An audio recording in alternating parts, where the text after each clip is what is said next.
Hello दोस्तों, आज हम बात करेंगे एक बहुत ही इम्पोर्टेंट आर्टिकल के बारे में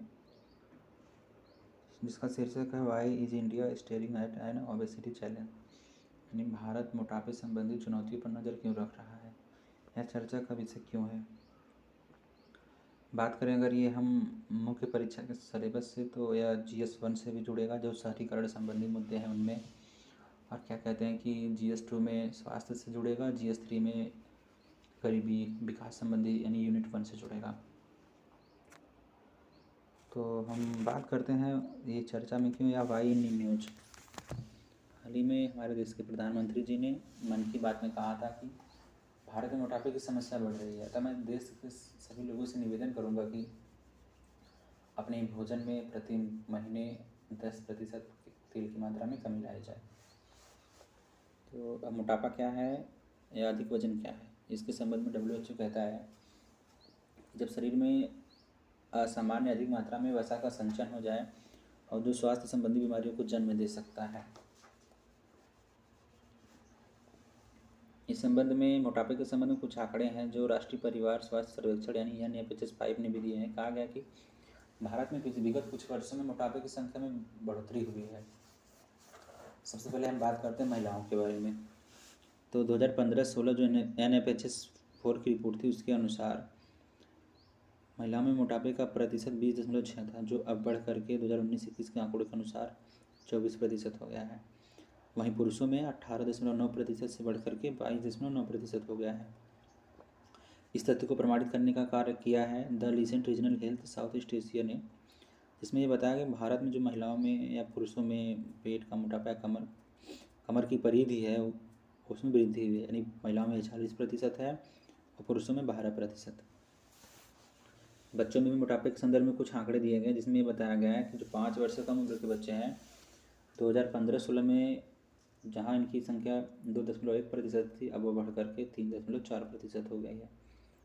वहीं बात करें बढ़ते उम्र के अनुसार, तो एक विश्व मोटापा एटलस 2022 है, जिसमें ये बताया गया है कि 2030 तक भारत में 5 वर्ष से लेकर के 9 वर्ष तक के जो बच्चे हैं उनमें 10.8% मोटापा होगा, जबकि 10 वर्ष से 19 वर्ष तक के जो बच्चे हैं 6.23% बच्चे मोटापे से ग्रसित होंगे, प्रभावित होंगे।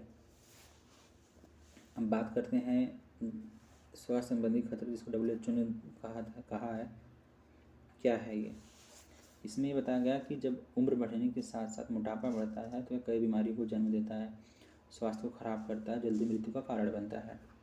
जिसमें ये बताया गया कि प्रत्येक वर्ष विश्व में 3.4 मिलियन मौतें केवल मोटापे से हो जाती हैं।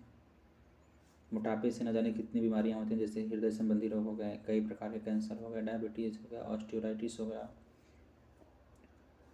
आइए बात करते हैं मोटापे के संदर्भ में Indian council of medical research क्या कहता है कि भारत में 20 साल के जो ऊपर है हर तीसरा व्यक्ति मोटापे से ग्रसित, यानी पूरी आबादी का 35 करोड़, और हर चौथा व्यक्ति मोटापे की ओर अग्रसर है, जबकि हर 5वां व्यक्ति उच्च रक्तचाप से पीड़ित है। बीमारियों के संदर्भ में कहा गया है कि भारत में सबसे ज़्यादा डायबिटीज़ के मरीज हैं 101 मिलियन। कैंसर के मरीजों में 14.6 लाख जो 2022 में आंकड़े बताए गए थे, अब 2025 में बढ़ करके 15.7 लाख हो गए हैं। सबसे ज़्यादा बात करें सबसे ज़्यादा मौतों की, तो सबसे ज़्यादा मौतें हार्ट अटैक से हो रही हैं, जबकि 60% मौतें गैर संचारी रोगों से हो रही हैं। अब बात करते हैं मोटापा बढ़ने के कारण में क्या क्या है। सबसे पहला है प्रसंस्कृत खाद्य जो अस्वास्थ्यकर होते हैं उनका उपयोग, शारीरिक गतिविधियों का कम स्तर, और तीसरा कारण बताया गया कि वायु प्रदूषण जो है सूजन को बढ़ाता है, जो शरीर में बीमारियों और वसा के जमाव को वृद्धि देता है। अगला कारण है खाद्य पदार्थों या स्वास्थ्य भोज्यों की उच्च कीमत, यानी व्यक्ति की पर कैपिटा इनकम कम है लेकिन चीज़ों के दाम ज़्यादा है, जैसे दूध, दाल, फल, सब्जी खरीदना लोगों के लिए महंगा पड़ रहा है।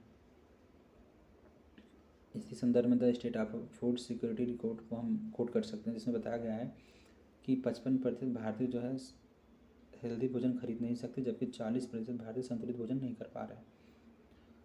और द रिसेंट ग्लोबल हेल्थ की रिपोर्ट के अनुसार सभी भारतीय पर्याप्त शारीरिक गतिविधियों में भाग नहीं करते, जो मोटापे को बढ़ाने में कारण है। एक अन्य कारणों में है स्वास्थ्य देखभाल और व्यय में कम खर्च।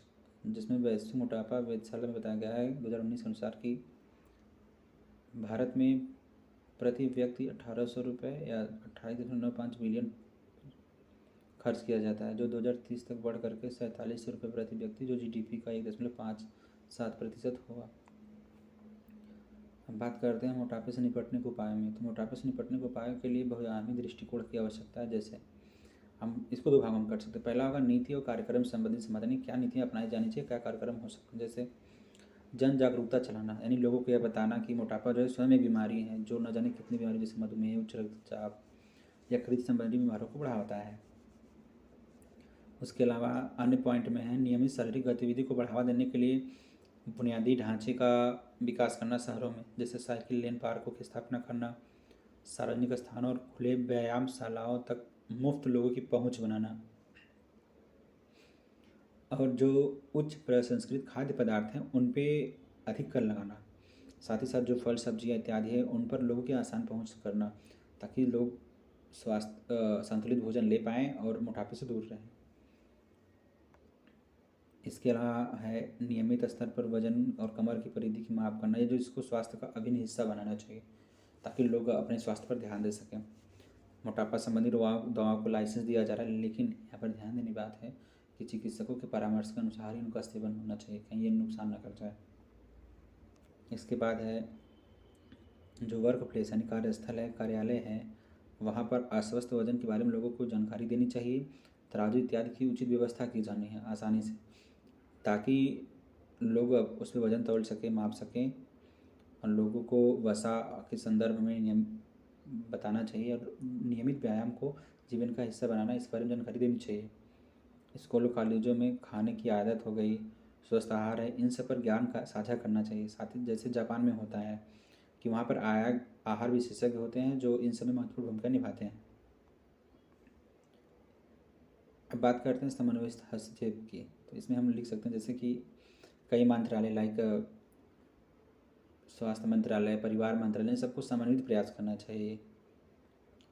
पोषण हस्तक्षेप कार्यक्रम को फिर से परिभाषित करना चाहिए, जिसमें केवल ये नहीं ध्यान देना केवल भोजन करें, बल्कि यह कहना चाहिए कि ध्यानपूर्वक कम भोजन करें और सही सूक्ष्म पोषक तत्वों पर भी ध्यान होना चाहिए। जो अनुसंधान, चिकित्सा और सार्वजनिक स्वास्थ्य पेशेवर हैं उनको अधिक वजन और मोटापे पर हर महीने की या मासिक रिपोर्ट को वैज्ञानिक डाटा के साथ प्रस्तुत करना चाहिए।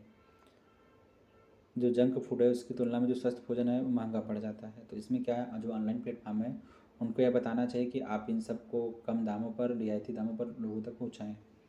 अब कारपोरेट जो निधि है, कारपोरेट सामाजिक उत्तरदायित्व निधि है, इसमें स्वस्थ जीवन शैली और खाने की आदतों को बढ़ावा देने का लक्ष्य निर्धारित होना चाहिए।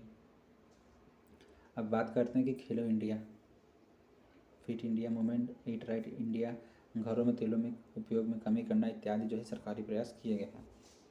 अब बात करते हैं निष्कर्ष में, यानी मोटापा एक सार्वजनिक स्वास्थ्य चुनौती है जिस पर ध्यान देने की आवश्यकता है। कहा भी गया है कि हेल्थ इज़ वेल्थ।